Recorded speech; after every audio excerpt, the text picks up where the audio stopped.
கோஷம் ரொம்ப முக்கியம். அடுத்து ஆடு முகாசுரன் எடுத்து வச்சுக்கோங்கப்பா, ஆடு எடுத்து வச்சுக்கோங்க.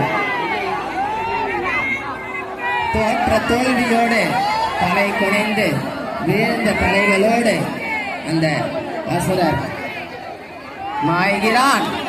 அடுத்து ஆடு முகாசுரன், ஆடு முகாசுரன் அடுத்த போருக்கு தயாராக இருக்கிறான். நமது கந்தன் எதற்கும் அசருவதாக இல்லை. வாடா வாடா, என்னோட தந்தை கிட்ட நீ வரம் வாங்கின இருமாப்பிள்ள இருக்கிறியா, வா வா வா என்பது போல் ரொம்ப ஆசுவாசமாக ரொம்ப குழந்தையோட சிரிப்போட அவர் ரொம்பவே தயாரா எனக்கு என்னன்னு இருக்காரு. புலிமுகாசுரனா, ஆழி முகாசுரன், ஆழி முகாசுரன் கோர பற்களோடு அடே வேளா, கடலின் ஆழத்திற்கே சென்று அத்தனை ஜந்துக்களையும் வீழ்த்தி ஆழ்பவனடா நான்.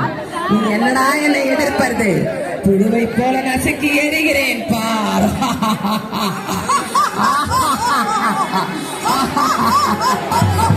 வாடா வாடா வா, போரை சந்திக்க தயாராக இருக்கிறேன். வா சொரியா சிறு பாலகனார நீ.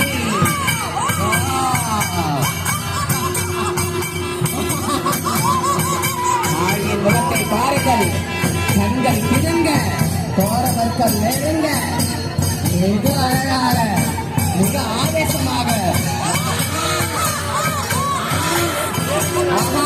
சாமி வந்துடும் போலக்கு பின்னாடி நின்று ஒரு ஆளி சிரிக்குதுப்பா.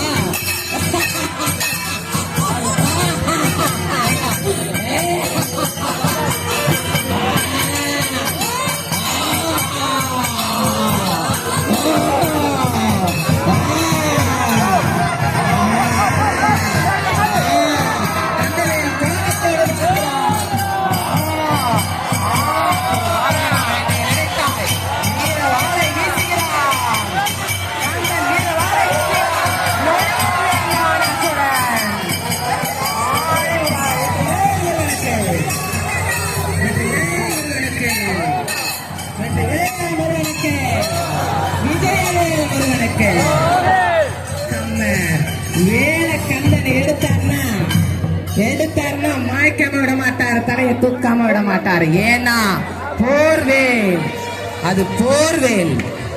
அத இங்க யாருக்காவது சாமி என்ன தள்ளி விட்டீங்க பாத்துக்கங்க. ஏற்கனவே